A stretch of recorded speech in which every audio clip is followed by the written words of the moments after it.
Dear learners, welcome to LMS Commissionerate of Collegiate Education. I am Sriranjani Tallam, lecturer in zoology, LMS presenter, DK Government College for Women Autonomous, Nellore. In this video lesson, I am going to explain about DNA sequencing by Sanger, both traditional method and automated method. First, let us see about learning outcomes of this video lesson. Learning outcomes. So, by the end of this lesson, student will be able to learn about what is meant by DNA sequencing, history of DNA sequencing, the scientist and the discovery of the DNA sequencing and all, and then he will learn about the purpose of DNA sequencing, and student will understand about the requirements of Sanger traditional sequencing method and automated method, and then student will understand and learn about the procedure of DNA sequencing, both traditional method first and then automated method. Finally, student will learn about the application of DNA sequencing. Let us start with the introduction to DNA sequencing. DNA sequencing is the process of determining the sequence of nucleotides, that is adenine, thymine, guanine and cytosine in a piece of DNA. For past few years, DNA sequencing has been a solid foundation for various research fields such as taxonomy, phylogeny, ecology and genetic studies. Determining the order of bases in a section of DNA is done with the DNA sequencing. DNA sequencing involves in vitro DNA synthesis. We can determine precise order of nucleotides in a DNA segment with the help of DNA sequencing. With the invention of DNA sequencing, research and discovery of new genes is increased many folds. Let us learn about the purpose of DNA sequencing. DNA sequencing is used in metagenomics, which involves identification of microorganisms from varied environment by sequencing the DNA. And this metagenomics research is very crucial in microbiology, environmental and ecological studies. DNA sequencing is purposeful in deciphering code of life. That is, it helps in determining the order of bases in DNA. We already learned it. We can construct genome of entire organism, which will solve many issues which are not possible earlier. DNA sequencing helps in detecting mutations. We all know that mutations are sudden inheritable changes, and with the help of this DNA sequencing, we can detect the cause and occurrence of mutations, and thus we can prevent the harmful mutations. DNA sequencing is useful in typing the microorganisms. For example, we can classify different strains of bacteria with the help of this DNA sequencing. Finally, the purpose of DNA sequencing is to analyze the gene structure and its function also. Frederick Sanger and his colleagues developed the method of DNA sequencing in 1977 while working in University of Cambridge. And Frederick Sanger received Nobel Prize in 1980 for this discovery. This method soon became popular and common method of DNA sequencing used by molecular biologists because of its ease in use and reliability. In this method, there is less use of toxic chemicals and also less amount of radioactivity when compared to Maxim Gilbert method. Sanger's method was automated and it became commonly used method of DNA sequencing in recent times. This method is based on the principle and biochemistry of DNA replication. This DNA sequencing is also termed as chain termination method, dideoxy method or Sanger sequencing method. Students, let us learn about Sanger sequencing traditional method. Sanger's DNA sequencing is based on selective incorporation of chain terminating dideoxy nucleotides ddNTPs by DNA polymerase during in vitro DNA replication. The sequence of single-stranded DNA molecules is determined by enzymatic synthesis of complementary polynucleotide chains. These chains terminate at specific nucleotide positions. We can separate by gel electrophoresis and we can know the sequence of the template DNA molecule by reading the DNA sequence from bottom to top. Sanger DNA sequencing technique make use of modified dideoxynucleotides known as DDNTPs. So we will learn about the difference between DNTP and DDNTP and what is their function. Look at this image.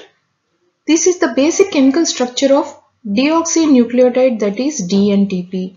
Here we can see at 3' end of the sugar molecule, hydroxyl group OH group is present. This is the 3' OH group which participates in phosphodiester bond formation during DNA synthesis with the next nucleotide. Now look at this picture. Here the hydroxyl group is absent, but in that place 3' hydrogen is present. This is the dideoxynucleotide. When DDNTP is added during DNA reaction, DNA synthesis will terminate with the incorporation of DDNTP because there is no free hydroxyl group for further extension of DNA chain and there is no formation of phosphodiester bond. So for this reaction, DDNTPs are also known as chain terminating nucleotides, and also Sanger sequencing is known as chain terminating method or dideoxynucleotide method. Sanger sequencing consists of 4 reaction mixtures or tubes that run parallelly. We can label them as 1, 2, 3 and 4. Each of these has some components that are common, which are: number 1 component is DNA template strand, many copies. Let us take 3' to 5' end template strand which contains TACG, TG, AA, CT, AG as nucleotides. And second component is DNA primer, again many copies. Here Sanger radio-labeled DNA primer with phosphorus P32 or P33. And the third component is DNA polymerase. And the fourth component are DNTPs, all DNTPs, that is DATP, DCTP, DGTP and DDTP in large amount. Besides these components, small amounts of DDNTPs are also added in each of the reaction tubes. So for our illustration, let us take DDATP in first reaction, DDCTP in second reaction, DDGTP in third reaction, DDTTP in fourth reaction. Students, let us learn about procedure of Sanger sequencing traditional method. Now as we know, when DDNTPs are incorporated in elongated DNA chain, they will terminate DNA synthesis reaction. Since small amounts of DDNTPs are included in each reaction, DNA synthesis will not terminate every time, but DNA polymerase will occasionally incorporate or insert a DDNTP instead of DNTPs into a growing chain. Since the incorporated DDNTPs lack 3' OH group, it cannot form bond with the other nucleotide and DNA synthesis will terminate. Thus, in each reaction, there will be a partially replicated fragments are formed. So, let us summarize the steps involved in the DNA sequencing.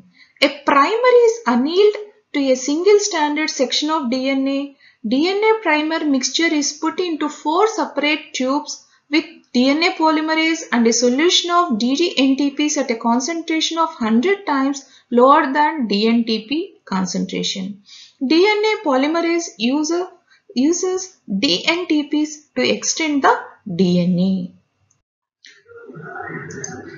DDNTPs are put together randomly, resulting in different lengths of fragments. Fragments that are formed from each of the reaction are denatured and separated by using polyacrylamide gel electrophoresis.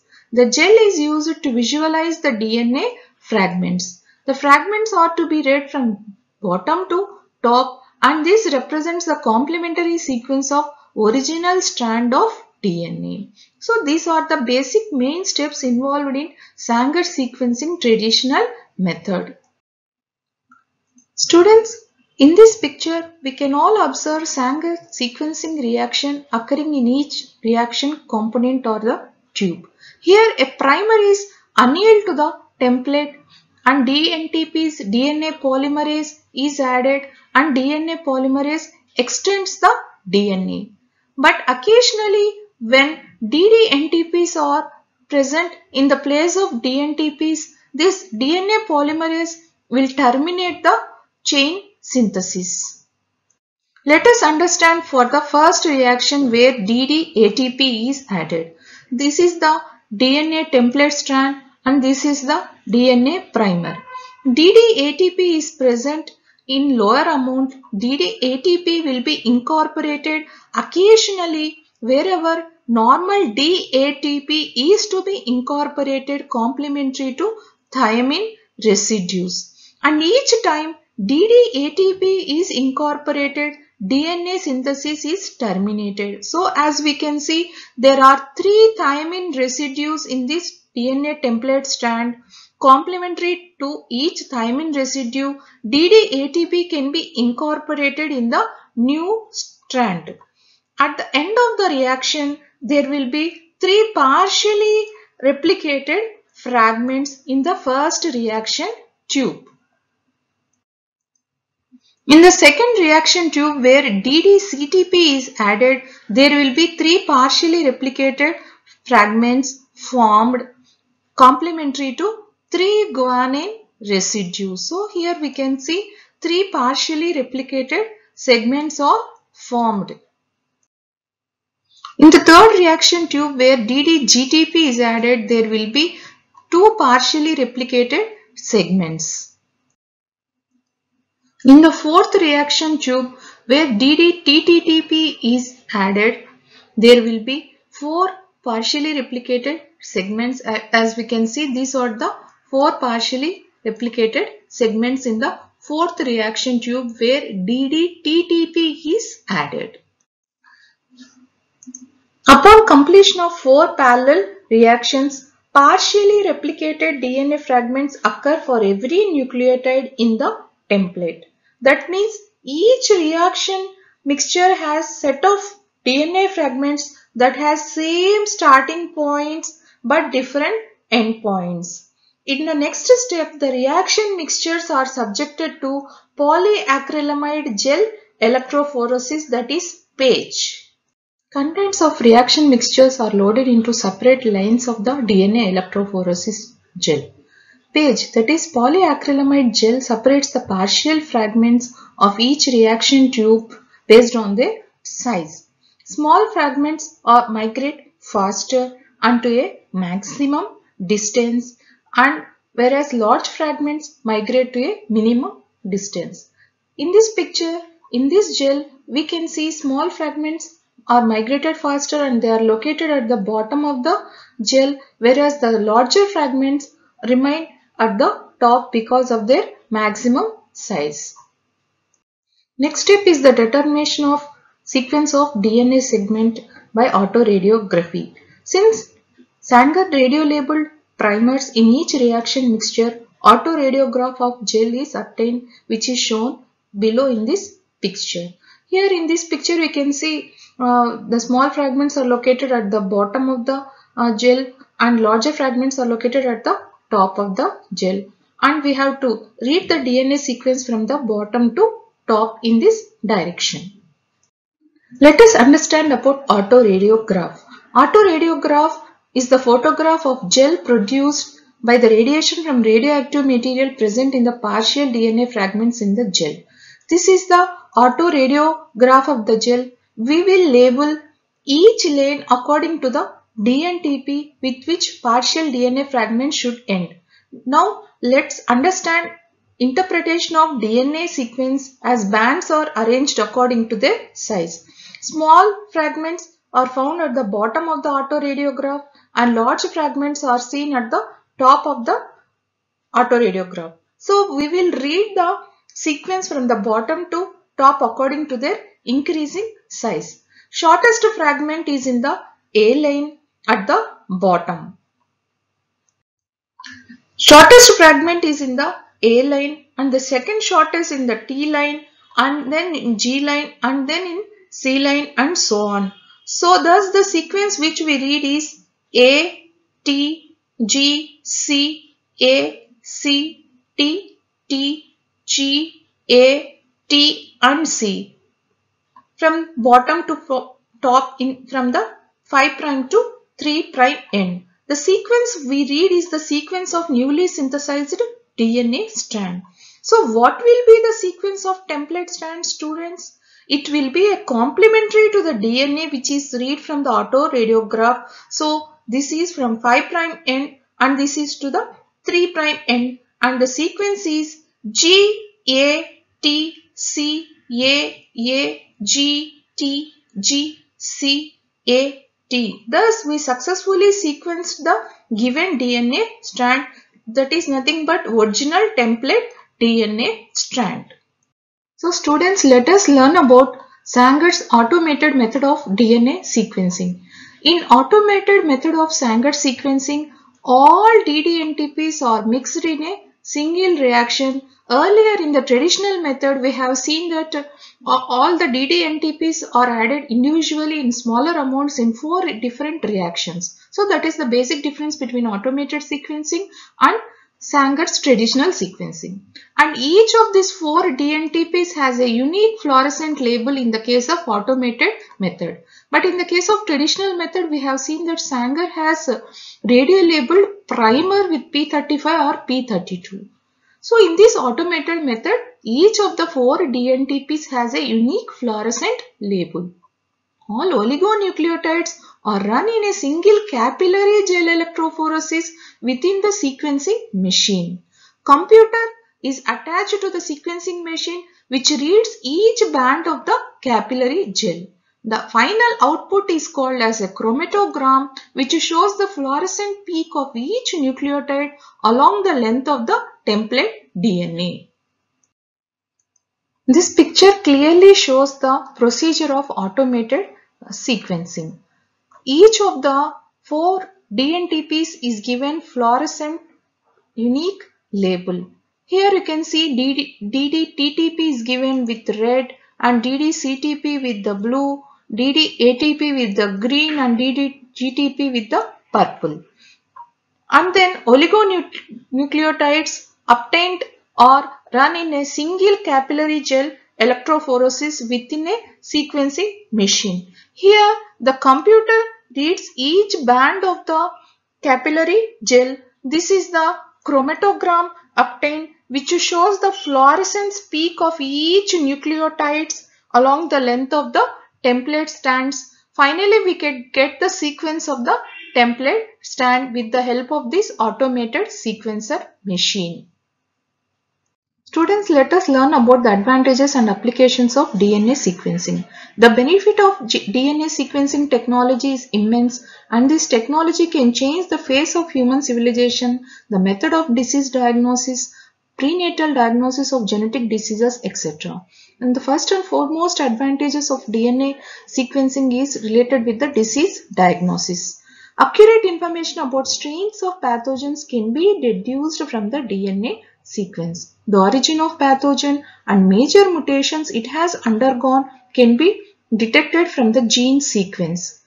For example, there is always a threat of influenza outbreak and epidemics and other viral infected diseases. As this virus is undergoing rapid mutations, every year a new vaccine is produced on the basis of genome sequence information. And the next advantage is related with the prenatal genetic engineering. This test can be used for screening of fetus for any kind of genetic or chromosomal abnormalities. Although conventional tests like chromosomal banding and chromosomal staining also give useful information about the ploidy of the fetus, but with the help of DNA sequencing technique, we can exactly tell the point of mutation and its possible translation in the protein structure. And next one is with the advantages is related to the metagenomics. Metagenomics involves identification of organisms from sources like sewage, water, dirt, soil, seawater, sea bottom soil, intestinal content of human or animal, etc. After extraction of DNA, sequencing is done to identify the types of organisms present in the sample. Metagenomics research is very crucial nowadays in the fields of microbiology, environmental and ecological studies. And next one is related with the forensics. Fingerprinting techniques is used in relation with the DNA sequencing to solve the forensic cases such as prenatal disputes and criminal cases. And the next advantage is related with the evolutionary study. DNA sequencing helps in evolutionary studies to determine the origin of species and its relatedness with the other species. Nucleotide sequence of extinct species can be used for drawing meaningful information. And next and final advantage of DNA sequencing is the elucidation of molecular experiments. Nucleotide sequence can provide useful input for designing molecular biology experiments. So students, with this video lesson, we have learned the DNA sequencing, introduction, history of DNA sequencing, and the traditional and automated methods of Sanger sequencing, and requirements and procedures of the DNA sequencing procedures, and finally we have learned the advantages of DNA sequencing.